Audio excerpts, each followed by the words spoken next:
I'm back.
Good afternoon, everyone.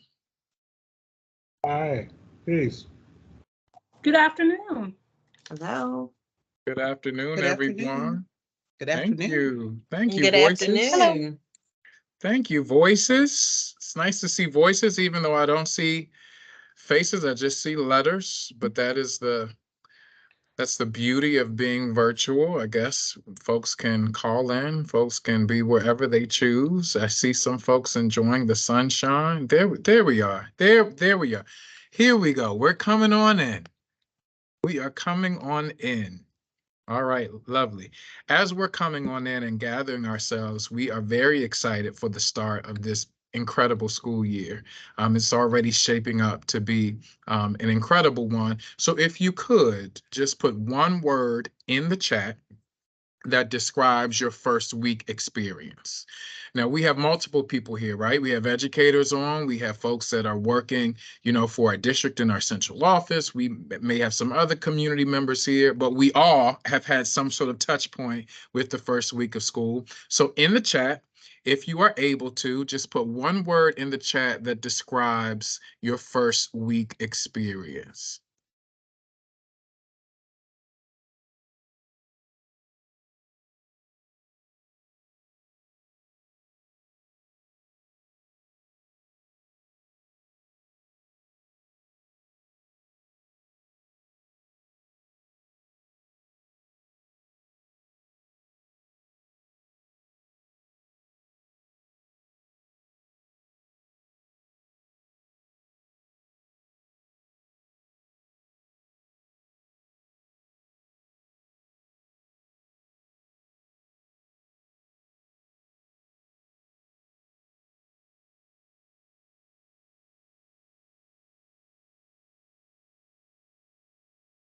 I'm seeing a bunch of words come in the chat, and I'm not seeing any bad words. Not seeing any challenging words, right? But I do see some optimism here. I see ambition, ecstatic. I'm engaging, busy. All right, Jonathan, we know. Hectic. Okay. Hectic can be a good thing. It can be a challenge. It could be an opportunity for us to lean into our team, right? To kind of balance some of that hectic feeling. All right, it's a good hectic. All right, I'm good with that, Mr. Moss. It's a good hectic. All for the sake of our children, all for the sake of our young people. And that's why we do the work that we do, no matter where we sit, right? Where we're sitting is impacting the life of a child within city schools and beyond. We're touching eternity. So thank you all for being present. Thank you all for being with us. Thank you for being committed to serve. It is not always easy work, but we are certainly in this for the sake of our future and to better the lives of our community. So thank you all for being present. We're going to move into our community school lead agency presentation. It looks like Chief Hike Hubbard is with us and most likely will be initiating that discussion. So thank you all. We're going to ask for members who are not presenting to make sure that your cameras are off at this time. I'm glad that we were able to check in with each other, but make sure that your cameras are off so it doesn't distract folks in the meeting, and so that folks who are watching as it is streamed are clearly able to identify the folks who are owning these presentations. Commissioners, I'm going to ask if we have questions that we hold them to the end of the presentation so that we can allow the presentation to run as smoothly as possible. Is everyone clear on those expectations?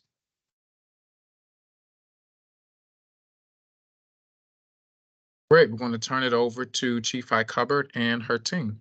Good afternoon. Thank you, Chair McFadden. So great to be here this afternoon in the second week of school.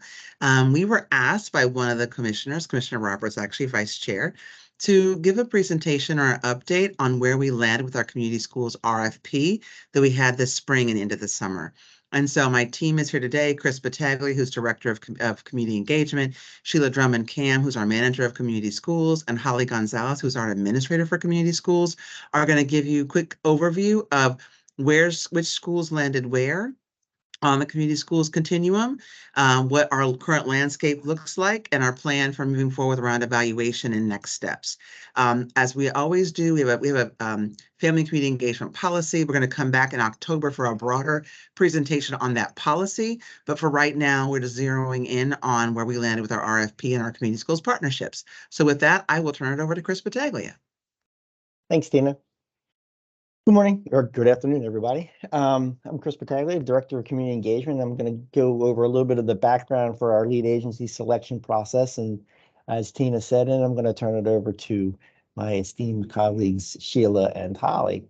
Lead agency selection process this year, we still had a request for proposal process at the end of last year, and 13 organizations were approved through the RFP process. And in that approval, they received three-year contracts. The average cost range for the lead agencies that went through the process fall between $74K and $156,000 per school.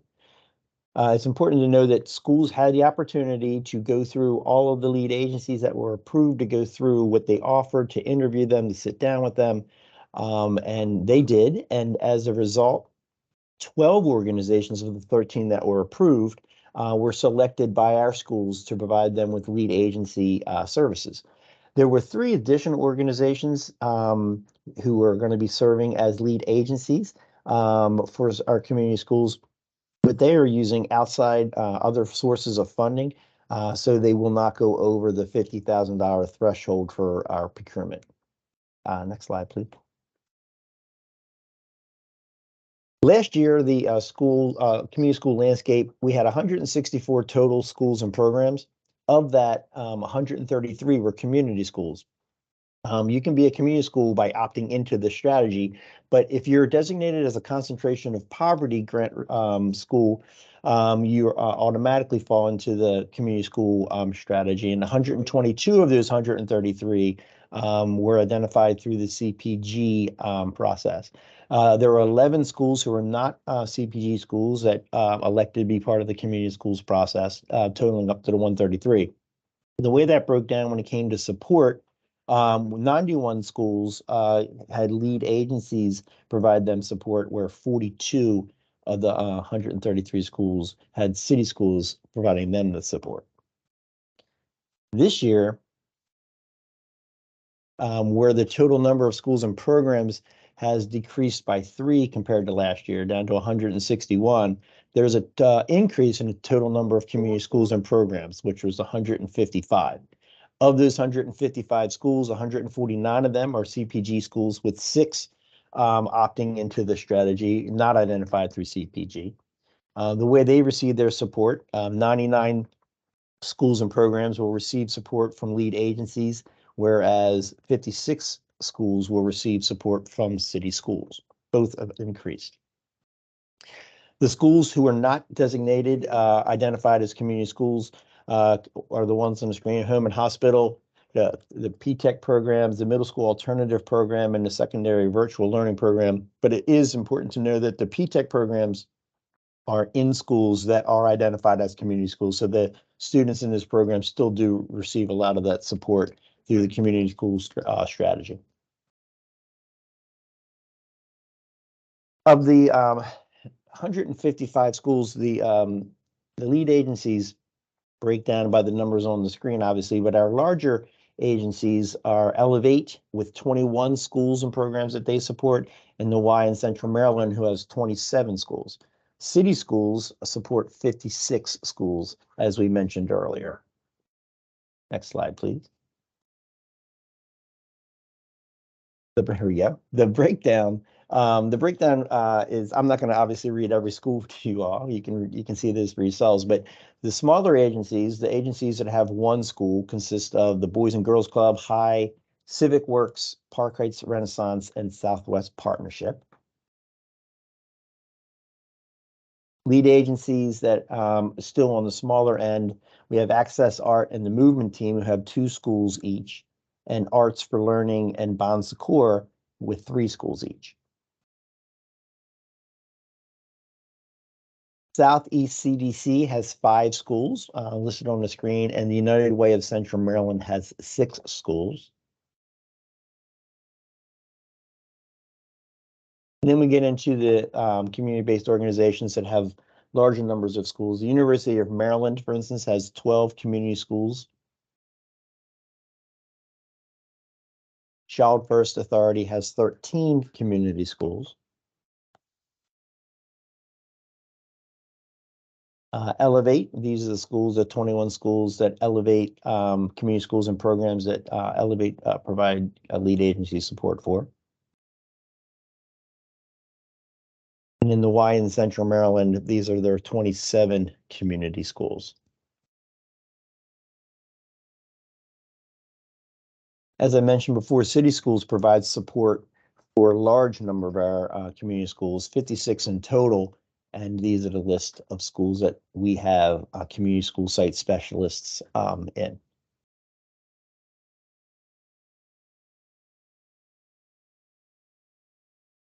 And I'm going to turn it over to Sheila now. She's going to share with you how City Schools works with Family League and our lead agency partners to provide one approach to supporting all of our schools through the community school strategy. So Sheila, it's all yours.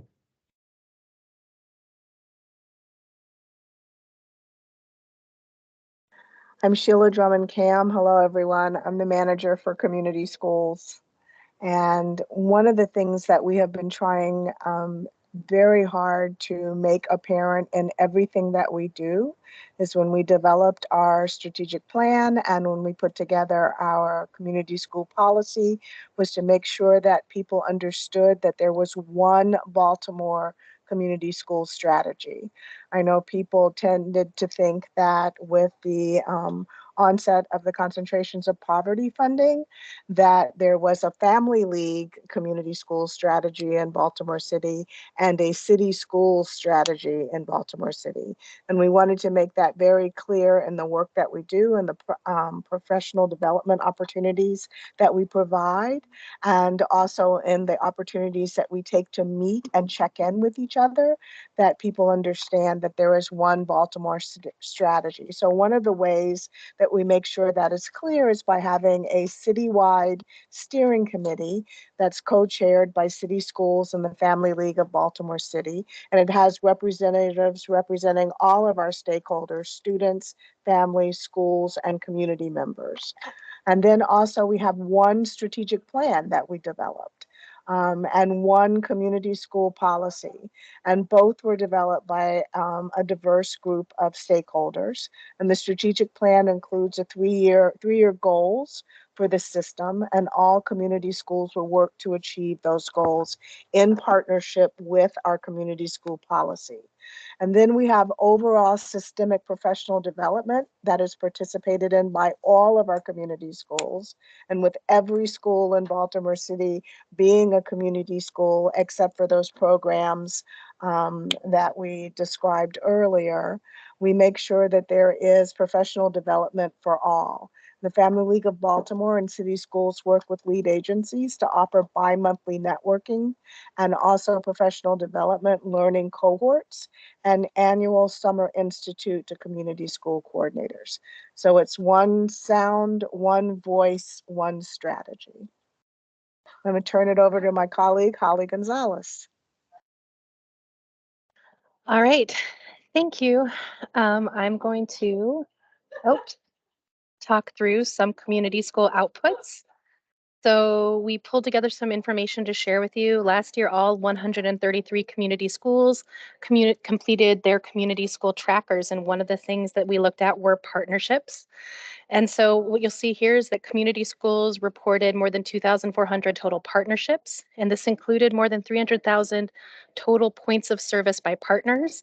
At this point, I always just like to explain the point of service. So it can be something as discrete as maybe a local community organization gave Orioles tickets to the community school, 100 tickets, that would be 100 points of service. Or maybe your lead agency leveraged, $250,000 in MSDE grants to provide an after-school program for 100 students. That would also be 100 points of service. One of the things that we're looking at going into FY24 is getting a little bit more specific and detailed in our tracking of community school wraparound services. But we wanted to share with you these highlights. Next, we have Some more community school outputs. So community schools and community school coordinators in particular are great at identifying resources in the community to leverage to support student success and to support families as well. So we can see here is that in FY23, community schools leveraged just over $15 million in resources to support students and families. This included 3.5 million in cash, so that could have been grants or other kind of cash donations. In kind would be stuff like donated services, for example, like maybe an after school program that the community school doesn't have to pay for, and also volunteers. And so this kind of snapshot shows the proportion of each type of leverage resource. And this is tracking we will also be working on going forward into fiscal 24. A lot of good work done by community school coordinators and lead agencies here. So it's very exciting. All right. Finally, we just gave you some community school outputs, and we do want to let the board know that we are working on moving from outputs to outcomes. So in FY24, we are working with the American Institutes for Research to design an implementation evaluation followed by an outcome evaluation for the community school strategy. We've completed phase one. It actually happened last year, where our partner did a review of national community school metrics, as well as how other community school initiatives are evaluating their work. While they completed listening sessions with our steering committee, community school coordinators, and lead agencies. And we also surveyed our Baltimore lead agencies because we have a lot of good practices happening right here in the city. And we wanted to understand how our lead agency partners are evaluating themselves so we could use that information when we designed the systemic evaluation. Phase two is happening kind of now through December. We will be getting more feedback from community school stakeholders, as well as reviewing recommendations for metrics and evaluation activities with their steering committee, district leadership, and others. And I think that brings us to the end for questions. I am going to mute myself again.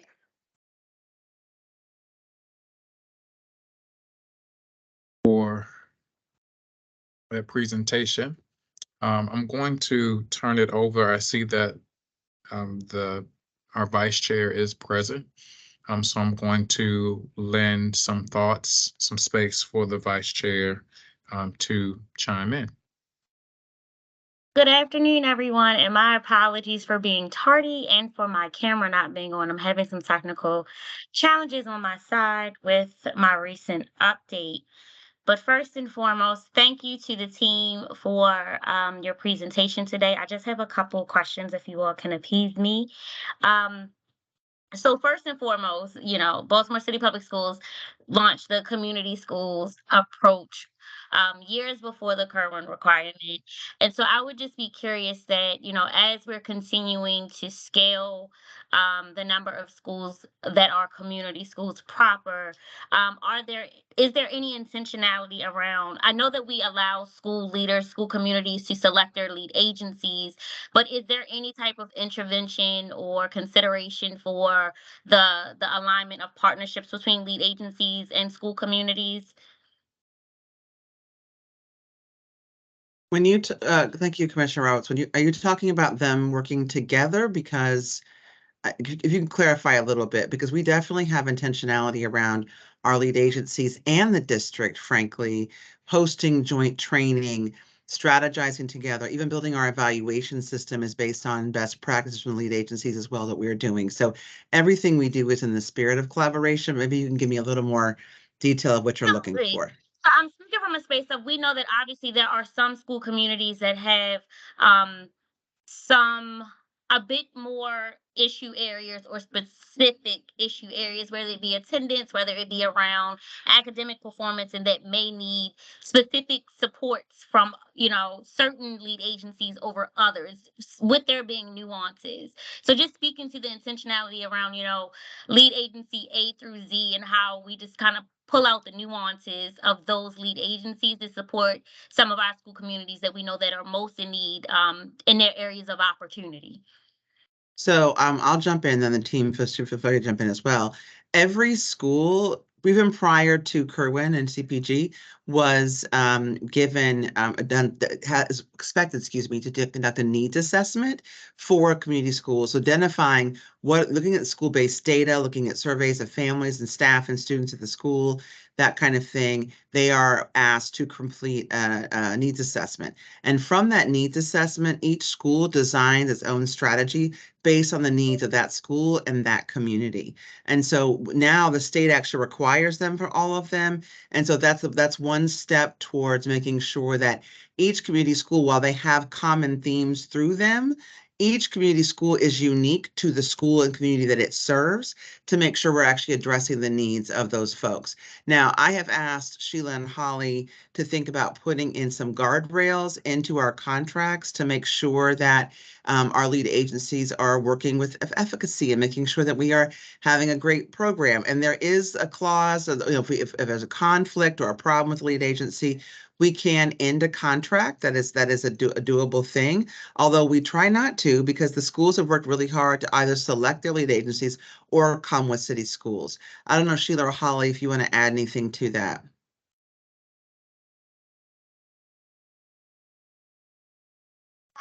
Oh, Sheila, you are unmuted. Keep forgetting to put that down.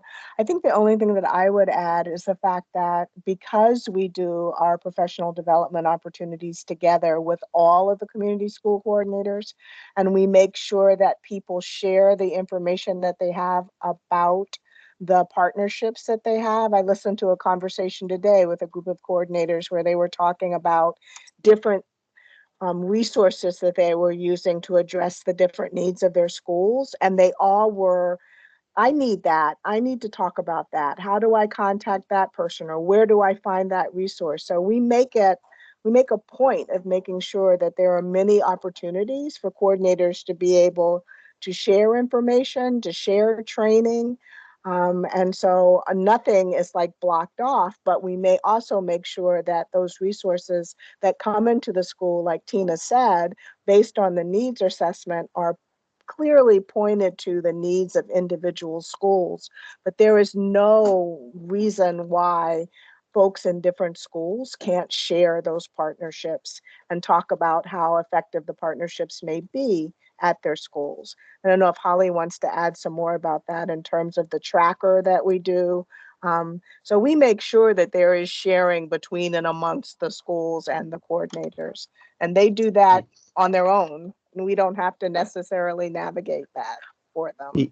The only thing I would add is that through the process that we ran in the spring with the RFP process, and how every school got an opportunity to reset. So Holly did a really nice job of setting the schools up for having them describe what it is that they really want extra support in, like what are your specific needs, so that they could customize. They could basically have agencies look and see, is this what we do well? And they also had our agencies that got approved describe what it is they do well. So with everyone having a chance to say, I want to stay with the agency that I'm working with, or I want to try this one based on the research that I've done, I think that matchmaking really did help target some of the supports, so they could bring in the community partners they might need that address their needs specifically. I love that. And Holly, I think you mentioned it around moving from outputs to outcomes. I would just be curious around, with the inclusion of these guardrails. I think you spoke to Chief High Hubbard. If there has been any thought around, I guess, the inclusion as it aligns to the existing board goals, and where we see our strongest or our weakest area as a system around, like, attendance, around closing the literacy gap, closing math gap, and just how those lead agencies are able to support us in that way. And it, as they are working in the body of work of being a community school. Yeah, I'll jump in then. Holly, please jump in. I was just going to offer that wholeness is probably the most pertinent board goal for us. All of our coordinators are supporting with attendance campaigns at schools to make sure that attendance is one of those common themes that run through all of our schools that our coordinators are supporting. We might be indirectly supporting things like literacy and math through family math nights or literacy nights, or partners that come in to do volunteer work or support those kind of things. But if you look at where community schools align with the partnerships and resources and things in a school, wholeness is the one we go to more. But I would love Holly to sort of speak to that as we begin to design our evaluation plan as well, and how we can better show where the connections to the academic portion lies. Go ahead, Holly.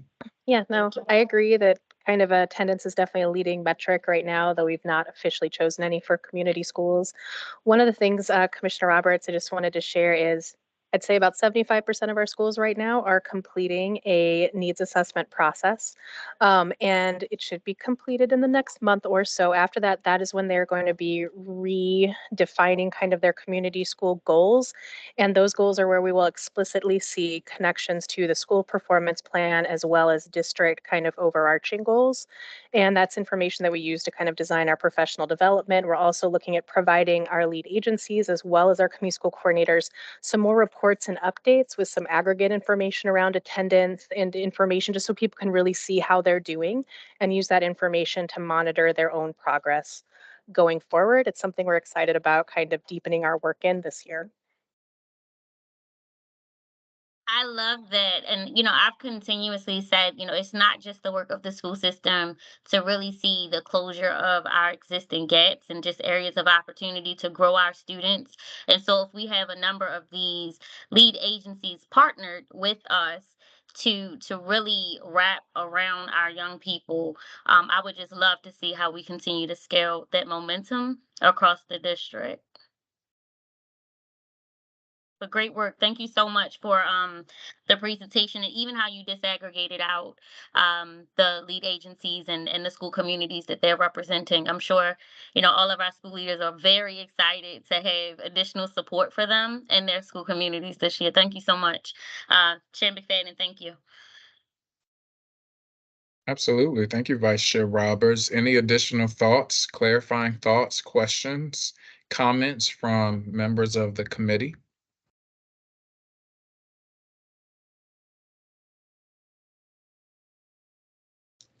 Hello, friends. Um, I would add that Baltimore's community school strategy is pretty unique in that we consider out of school time to be a critical lever in advancing outcomes. And so I think to Vice Chair Roberts' point, there is an opportunity to bring along our out of school time, not just our lead agency partners from a community school standpoint, but more specifically our out of school time partners who are working with young people around youth development, helping them do homework assistance, finding different ways to help each school reach their academic goals. And so I think there's opportunity there. So I didn't know if the team wanted to address that at all as well. If not, then that's I'm happy an to opportunity for us. I'm happy to jump in and just add that I think it's really exciting that we're able to marry the strategy together, that it's not either or, that schools that have a community school strategy can also have an OST or out of school time strategy as well that is merged into the programming, and it makes a lot of sense. We've been realigning some, so as mentioned earlier, Family League is our partner and has been for a very long time with community schools. And I just want to give a quick little nod that when I first started at the district, we had 50 community schools that were all filtered through funding through the city, the Family League, and the school system. We now have 149 schools and programs. We've expanded, we've made it 3 times bigger than we had before, which is really, really exciting. But then to layer in now the support, now that we have CPG funding and the predominant source for the coordinator's salaries comes from our CPG dollars, we're now able to have the Family League or other partners who help support the strategy pay for things like out of school time and making sure that we have more resources to offer for our schools. So it's just expanding the ability to provide quality programming for our kids. How looked like you wanted to add something in quickly too. I saw you.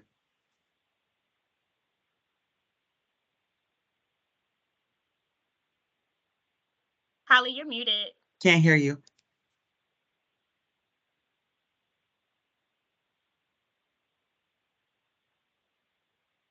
Come in my office. Come in.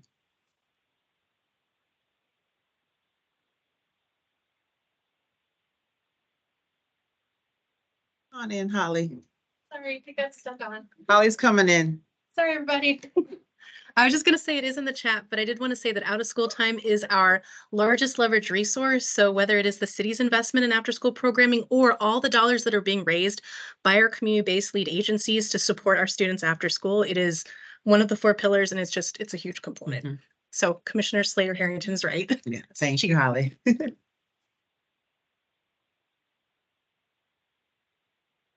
Thank you, Commissioner Slater Harrington. Anything additionally? Yes, Hold on, Commissioner Bay. I just want to make sure Commissioner said that was it. oh, I thought you said. That's it. Excellent presentation. Thank you for sharing so much information. And now to you, Commissioner Bay. Oh, yeah, first of all, I wanted to express, first of all, my apologies because whatever's going on with the Wi-Fi in this building is not permitting me to show my face, so I can't scare people away. So anyway, no, it has been a wonderful job you've done. You've grown this. After school time, once again, is very, very essential, and the community outreach to the family is my main concern. Pulling in more of the family into the circle of benefits of the necessary supports, because I think you're doing a marvelous job, and that's basically all I have to say. Thank you, sir, for your comments. I would just offer that the way that our families get engaged is through our community school coordinators. They are amazing human beings who work tirelessly, and I do mean tirelessly, to make sure that our families have what they need to be supported and engaged and connected to our schools. So we are actually very fortunate that one of their main roles as a coordinator is to really bring in partners, bring in the families, and through that needs assessment, our families are letting us know what they need and what they'd like to have. And then the coordinators are finding the right partners and right matches to come into the building to actually support those identified needs, as well as supporting school-based family activities. We even have 2 family festivals coming. Chris and I were just talking this morning. We're actually asking our coordinators to split themselves up and volunteer at our festivals. They're doing community-based events. They are the community. They really are. And most of them have come from some level of community engagement through either the school or community associations or the lead agencies. So they know the communities sometimes better than some of the folks in the school do, where they can actually do the outreach, the on-the-ground support with partners, and cultivating the right folks to come to the school. So they're doing a tremendous amount of work and an amazing job. Absolutely. Yep. And, as a community school, I'm in a community school. We were one of the first middle schools to be designated as a community school in the system where I work.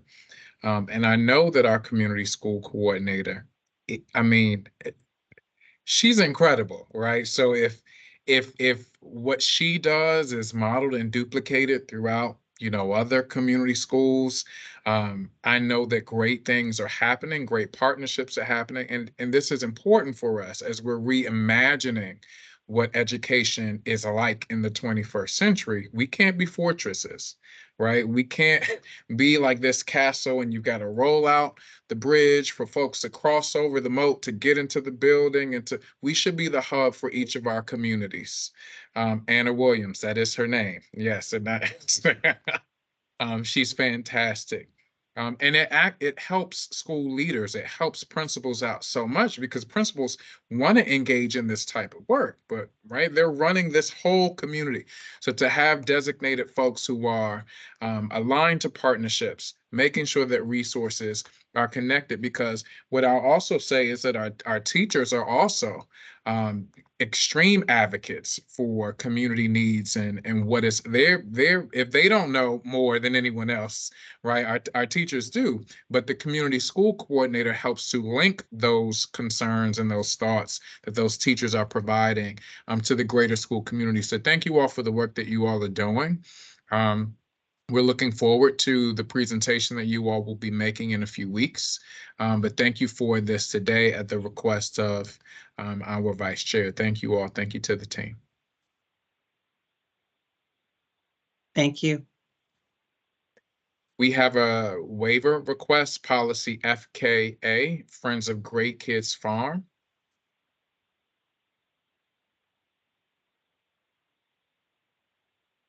Nancy, will that be you? That is me. Okay. Want me to just go ahead and make the request? Yes, please. Okay.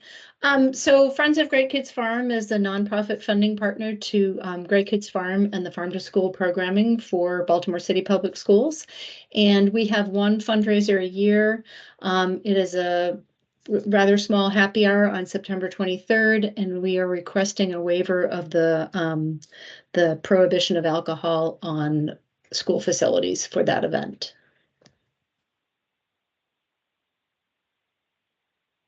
Who's going to be operating the alcohol? It's the professional tip certified bartender, Charlene Allen. Her company is called Bar 5200. And they have a certificate, and we'll have that on file. They will. And will there be children near? How will that be monitored? So it's a fairly small event. There may be a couple of very small children. Some of the board members have very small children. But we are, as people come in, we check all IDs, and people who are 21 and older will have a wristband. Thank you. I see the vice chair, followed by Commissioner Bay. Thank you so much, Chair McFadden. And hello, Ms. Wiley. How are you? I'm good, thanks. How are you?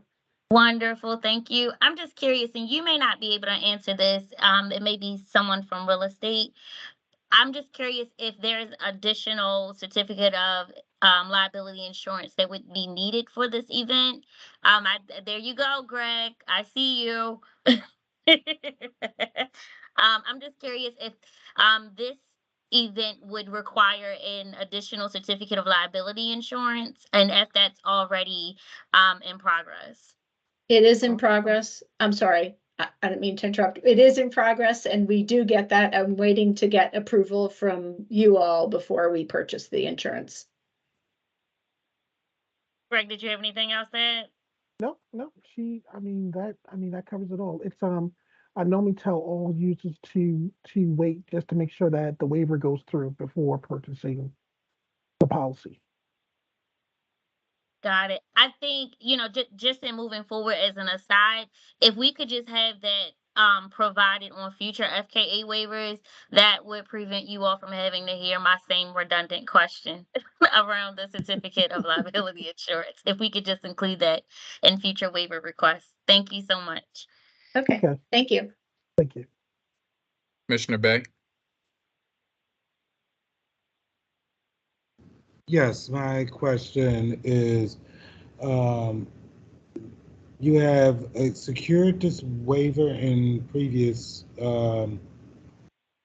events like this. Am I correct? You say you do this yearly, right? And yes.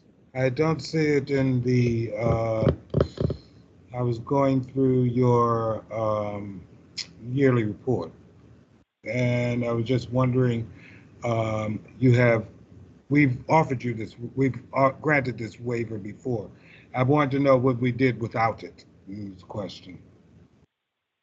If we didn't have the waiver, we've never had that happen. Okay. Because according, you're saying it's just a small group, but it's actually, according to your information, it is pretty funders, basically, are what you're looking at. Okay. Exactly. Okay. And you have it advertised actually as a happy hour, right? We do. We have it advertised as a happy hour with food and drinks inspired by the produce of the farm. Okay. Okay, thank you. I just had a couple questions there. I wanted to see whether or not we have in the past dealt without this waiver. Thank you. Thank you. So what I'm also hearing, if you have, it could be something that you just include in the request. Perhaps the dates that it has happened previously. You said it's always been there, but that could be something. And there haven't been any significant challenges with the waiver in the past. So that may be something that you may want to consider with the waiver. In addition to adding what the vice chair mentioned about liability, and that would be helpful to see that all in the waiver. But this is coming to the full board for a vote next week. So thank you for that information. Anything else you want to illuminate for us today? Nope. We appreciate your consideration and we love supporting city schools. Thank you all. Great. The Great Kids Farm it's great. Every time people talk about it, every time we visit, it's always a nice experience. And it's a great opportunity for our young people to experience the different programs and things that you all offer there. So thank you. Absolutely. Thank you. And we'd love to have any of you come out anytime. Chair McFadden, may I add something really quickly? Absolutely. I am, Miss Wiley, I am still growing basil in my kitchen that my son brought home from the 1st grade.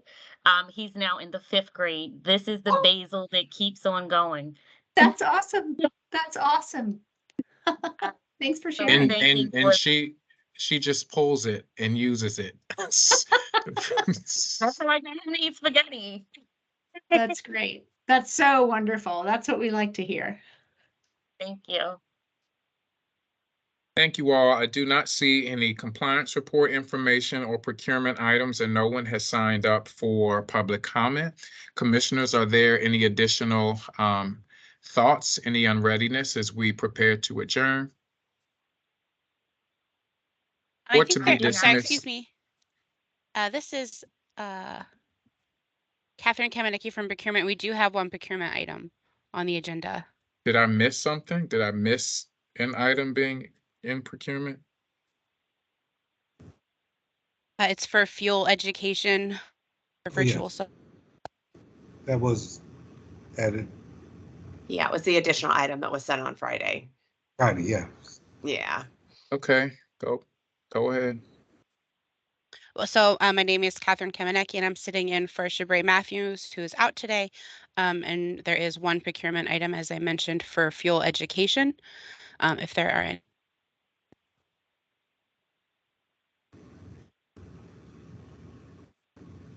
any. Catherine, you broke up a bit. Oh yeah, so there's just the one. You keep going back and forth to mute. Go ahead. Apologize. Yep, so I'm standing in for Shabray Matthews, who's out today. And we do have just the one procurement item for fuel education to provide virtual subs. And that's brought forward by the Office of Human Capital, if there's any questions. Are there any questions from the commissioners? May I? Real quick. After reading through your request here, I was looking at the expansion of virtual capability. Will this company be keeping pace with that expansion? Because we are looking, I know we fell back a little bit in it, and then now we're moving forward a little bit stronger in the virtual capability. Did you see a projection as to what their ability to move into the next year, et cetera, is concerned? Because if I'm understanding, you're providing subs, right? I mean, not subs, teachers, certified individuals for virtual performance? Is this what the company actually does? Or can you clarify it a little bit for me, please? Can you hear me?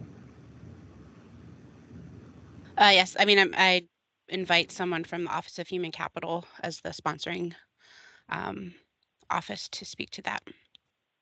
Hi, I'm sorry. I was having a little bit of a hard time hearing the question. I'm Just sorry, not- Commissioner Canadabe, would you mind summarizing? I'm sorry. I just wanted to know the expansion capability of this company. Has been able to keep pace because we have falling back in our little, a little bit in the virtual support level, and now looks like we're expanding again. And has it been able to keep pace? That's all I'm asking. Yes. We're looking to have about the same number of certified virtual subs as we had last year in our first year with the program. So this would be for a minimum of 45, which was what we had last year, up to 55 teachers. And do you see an expansion on that? That's the question. Not for this school year. Human Capital, of course, is working really hard to recruit teachers, to retain teachers so that we don't need certified virtual subs in the future. But it is a good option for this year, given that we do still have core area vacancies. And these are teachers who have experience. They wouldn't all be new teachers, which is often the option that we have if we can find them in person. Okay. Well, thank you very much. I was curious about whether or not this will become a multi-year type contract if we have been doing business with this vendor on a consistent basis. That was all. Yep, this is year 2, and we are continuing at about the same volume as last year. Okay, thank you. Welcome.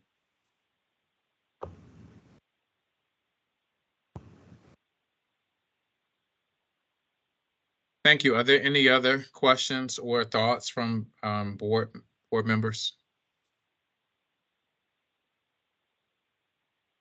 No questions from me, Chair McFadden. No questions from me. Thank you. It will be helpful for this to be in board docs. I believe it is being placed there now. It'd be helpful to have it there prior to our meetings. I'm just moving forward, but thank you. There are no more questions for this. Thank you to the Human Capital team.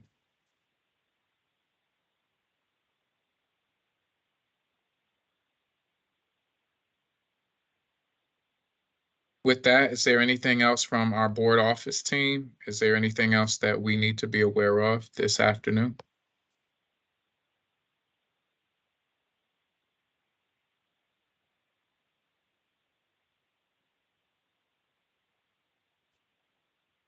Hi, Chairman McFadden, I'm here.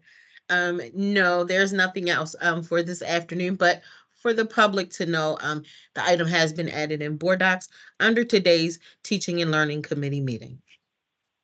Thank you, Ms. Moore. Thank you, Tanisha. With that, I hope that everyone has a great rest of your afternoon. Please do your best to stay hydrated and indoors if you can. And just keep those who may not be able to be indoors and in cool spaces. Just keep them in your prayers and your thoughts as we tread through the next few days. But with that, everyone have a great rest of your day. And we will see everyone next Tuesday at our public board meeting, which will begin at 5:30 for the public. Thank you, everyone. Thank you. Good night. Thank you. Thank you, everyone. Good night.